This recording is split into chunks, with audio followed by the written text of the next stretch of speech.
Hi everyone and welcome. Today I'm going to recommend some of my favorite myth retellings. Now of course in this pile here next to me I do have some Greek myth retellings. I think that at least in the West these are the myths that we're most familiar with, so a lot of authors use these as influences for their books, which is absolutely fine. I love all of the books that I have on the list. However, I have tried to add some books that you might not have heard of before and that are based on myths that you're not that familiar with. So I do have books here that are based upon Norse, Chinese and Indian myths as well. And with that, I do hope that there's something on this list for everyone. Now, the first book that I want to recommend is actually one that I'm only 3/4 in so far, but I'm loving it so much that I just had to add it to the list. And that is Kaikei by Vaishnavi Patel. This is actually a new release. It came out last month. It was my most anticipated release of the year, and so far it's definitely not disappointing. It's definitely living up to its expectation. In this one, we follow Kaikei, who is a vilified queen in the original text of the Ramayana, and we see a much more nuanced view of Kaikei as what we see in the original text, where, if I'm not mistaken, she really is the villain. This one is told in first-person POV, from the POV of Kaikei, from when she is a very young girl. So we see her growing up among her 7 brothers and eventually being married off to a king. Now, I absolutely adored this because a lot of myth retellings, and you will see this, a lot of myths in general, not just the retellings, are actually tragedies, and a lot of the books that I have on the list are tragedies. Now, in this one, you know that going in, because we're literally following the story of a vilified queen. It's not going to end happy. I haven't read the end of this book, but I know this at this point. I knew this going in. And you definitely have that sense of foreboding. This is Kaikei telling you her life story, and sometimes she comments on that. Years from now, people will say, but this was not the truth. This is my story. So I really like those types of retellings. I also think that it's just so heartbreaking because you do come to feel for her and do come to care for her, and you want to stop this train wreck from happening, but you know that you cannot change the end. I think that this is beautifully written as well. It's not as whimsical as some other myth retellings, but nonetheless, the character work is superb. And as what we see in most myth retellings these days as well, is that this is giving a voice to these women who didn't have a voice in the original myths. And we also see some themes of misogyny, sexism, and also what Kaikei tries to do against that. So in any case, this is also a work of feminism, but it's not too on the nose. So if you don't like that too much, I think that you will still enjoy this one. And if you do like those themes in your books, you definitely need to pick this one up. So yes, one that I highly recommend. And even though it's a new release and you might not have seen a lot of reviews yet, definitely pick it up, because if you like myth retellings, you're going to like that one. Next up, I have a book that most of you have probably heard of before, but I just had to put it on the list, and that is Cersei by Madeline Miller. Now, I think that the biggest selling point for this book is the beautiful and whimsical writing style. If that's something that you like, definitely pick this one up because it's truly impeccable.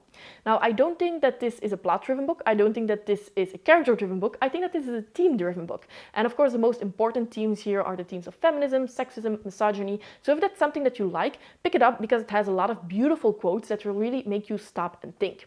If this is something that you couldn't care less about, I don't think that this book is going to do anything special for you. In this one, we follow Cersei. Cersei is the daughter of a god, but she's really neglected throughout her childhood. Then she does something that gets her banished to the island of Ayaya.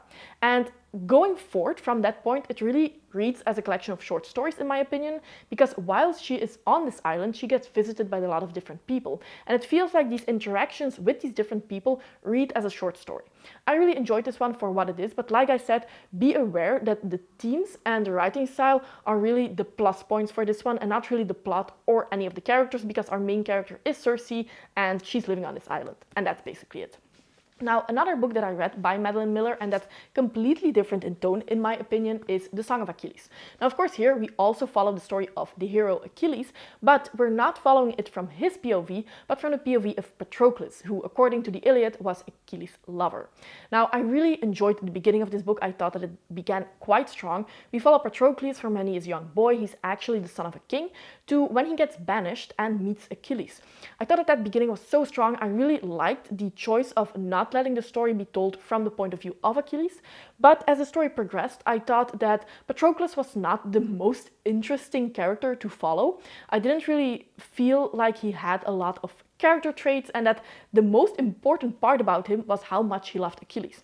So the middle part dragged a little bit for me, and especially because, of course, a big part here is about the Trojan War, and I'm not one who likes battle scenes that much, so that small part really dragged. However, there is a narrative choice that happens towards the end, I think 3/4 into the book, that I absolutely adored, and I think from that point until the end, it's amazing. I think that this ending was definitely better than the ending of Cersei. I still like Cersei more, but I really like this one for what it was, and I think that the beginning and the end are extremely strong.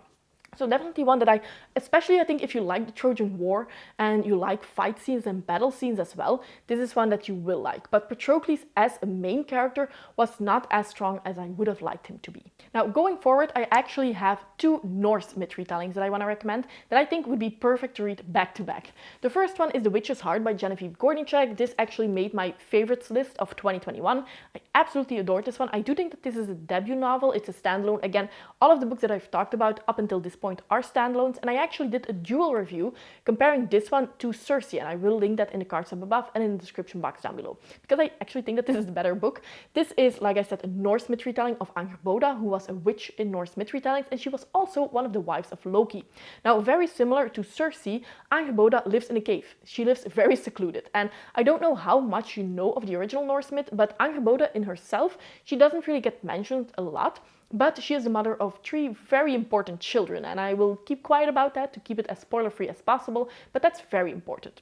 Now, of course, she is one of the wives of Loki, so you do see Loki in this book as well, but he's really a side character, and the majority of the book revolves around Angerboda, which I absolutely adored. So this is one that I would definitely recommend. Of course, the themes of feminism and misogyny, sexism are also here, but I felt like it was not as on the nose as it was in Cersei. And I think if you're not looking for those themes, you might not even realize it. I also think that Angerboda is a much stronger main character than Cersei was. So definitely if you want to pick up a Norse myth counterpart almost of Cersei, this one will definitely do the trick.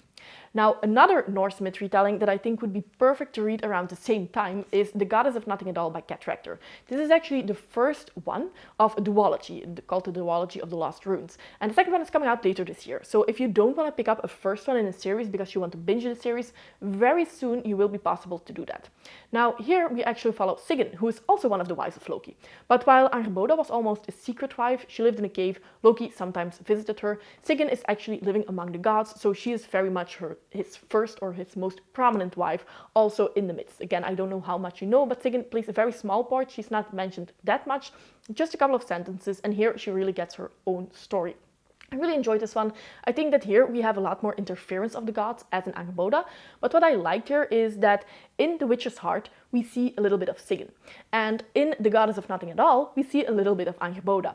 And it's just very interesting to see what these two authors have done with these characters. Here we also see a lot more of Loki and the differences between The Witch's Heart and The Goddess of Nothing at All, and how these characters are portrayed are just very interesting. And it goes to show that when you have these women and you only have a couple of sentences in the original myths, you can really make your own story. So I really enjoyed this one. This one ended on a very important point in Norse myth. So I cannot really imagine what's going to happen in the second book, in the conclusion of the duology, but it's safe to say I'm very excited. And this is one that I would highly recommend to anybody who is interested in Norse myth, and especially in stories about feminism and showing more about these women.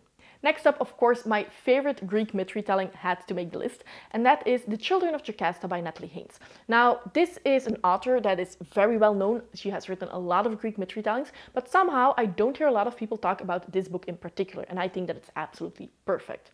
This retells the myth of Oedipus, and other than that, there's actually no interference of the gods, so it almost just reads like a Greek tragedy, like historical fiction, which makes me very surprised that I love it as much as I do, because if you know me, you know that I love interference of the gods, but the writing style is just impeccable. The characterizations, I think that the characters in this one are my favorite of all the myths that I've read, period. So if that happens, of course I'm going to love it. First of all, we meet Jocasta, and she's living in Thebes as a young girl, and then she is forced to marry the king of Thebes. And I think that her character arc is very interesting to follow. I also think that because she is forced as a young girl to marry that older man, you immediately feel very protective of her, and that's a very interesting way to read the story and read what happens next.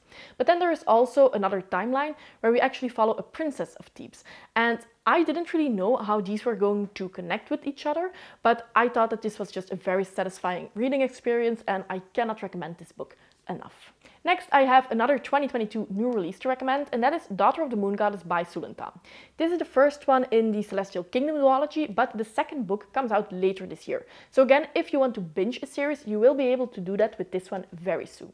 Now, I think that the original Chinese myth revolves around the Moon Goddess, while here, of course, we follow her daughter. The Moon Goddess is banished to the moon, and unbeknownst to anyone, she has a child, Xinyin. Xinyin lives undercover in the Celestial Kingdom, and this is basically the place where all of the immortals live with special powers and magical abilities. And her goal there is to remove the banishment of her mother and to actually free her mother. But while she is living there, she creates an entire life of her own, and she becomes attached to certain people, and of course her loyalties lie with her mother, but at the same time she is living her own life. And I really like this. I've said this before, but I think that if you like this book, you will like Daughter of the Forest by Juliette Merlier, my favorite book of all time as well, even though this reads a little bit younger, a little bit sweeter. I have said before in the beginning of this video that most myths are actually tragedies, so a lot of myth retellings are also tragedies. That's definitely not the case for this one. This is very sweet, this is very pure, this is very innocent, and that's a very nice difference from the other books that we read in the myth retellings section.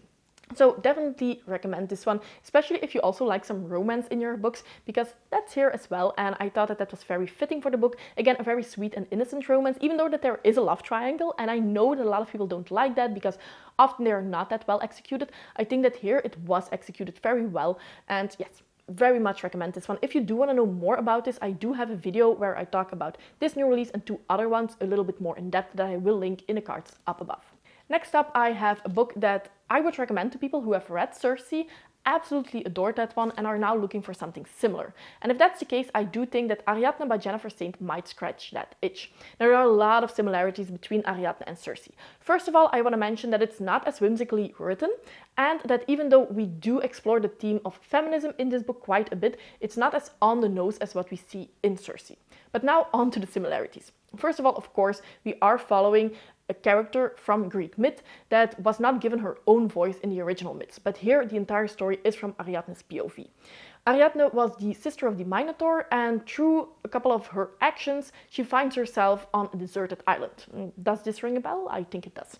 Now, we follow her on this deserted island and we see what happens afterwards, but I do think that this one reads much more like one big story and not as a collection of short stories, what we see in Cersei, or at least how I felt Cersei was written. This one feels like one big story, and I do think that what helps here is that we also have a couple of chapters from the POV of Ariadne's sister, who was married to a king. We actually see how both of these sisters remember some of the things that happened in their past, and I think that this was a very nice addition to the story. So yes, I really enjoyed this one for what it was, and this author has actually recently written Electra. So this is a new release. I have not read it yet, so to be determined whether or not it's any good, but I do hope that this author is going to come out with more stories from these Greek female figures that we don't really see a lot of, because yes, I have very high hopes for Electra, and this one is on my TBR for one of the next couple of months. And then a book that I want to recommend because it's completely different from anything else that I've put on the list. And that is Pandora by Susan Stokes Chapman. This is another new release. I actually have a rapid review for this one that I will link in the cards up above if you want to know more. This story takes place at the end of the 18th century, and we follow Dora, who is the daughter of two antique shop owners. Now, this is often pitched as a Greek myth retelling. It is not. The only part where the myth comes to place is that we know of the myth of Pandora, while the people in this story as well, and some things that we find here are connected to that original myth. That's it. So I would recommend this to people who really like historical fiction stories, especially set in this time period. And if you like that small addition, those sprinkles of myth that are referenced, then I think that you will like this one. But so it's very different from the original myth retellings, who are often set in the time period of that myth, while here it's a more modern retelling, modern influenced story, I should say. So again, one that I would recommend, and that feels like a breath of fresh air, and that feels more unique, you could say, than some of these that I've put on the list. Definitely let me know if you plan to read any of these books in the comments down below, or if you have a myth recommendation for me. I'm dying to know, because I definitely want to read more myth retellings in the future. If you still want to have some other book recommendations, I will link my last recommendation video right here, where I talk about short fantasy books, so books below 300 pages. As always, I hope that you enjoyed the video, and see you next time. Bye!